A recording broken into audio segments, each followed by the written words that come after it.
යම්කිසි මේ කුමාරියක් යම්කිසි තරුණ කෙල්ලෙක් විවාහ වෙනකල් බඹසර රැකලා මේ උත්තමාවිය ළඟ පහනක් තියලා පතන පැතුමන ඉටු වෙනවා.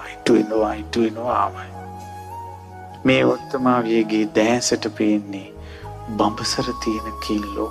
මේ අඩවන් දෙනටින් net විවර කළා මේ උත්තමාවිය බලනකොට ඇයට පේන්නේ පතිවෘතාව රකින්න ස්ත්‍රීන්. මේ උත්තමාවිය නිස්සංගල විවර කළා බලනකොට බඹසර තියෙන මෑණිවරු පේනවා.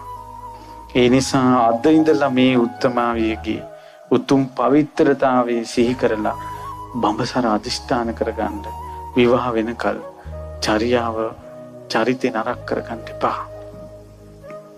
අද ඉඳලා තමන්ගේ ස්වාමියාව ඉක්මවලා වෙන පිරිමි ගැන කටයුතු කරන්න එපා.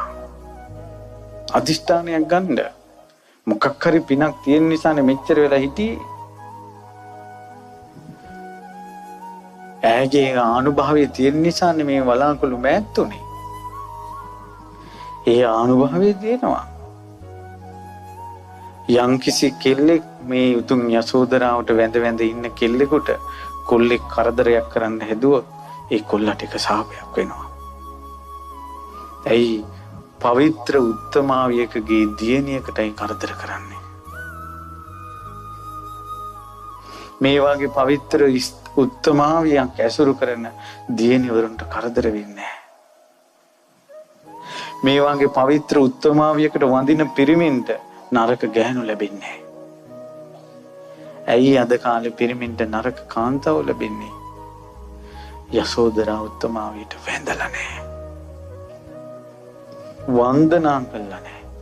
අපිට සිල්පදයක් තියෙනවා භික්ෂුණීන්ට වඳින්න එපා කියලා.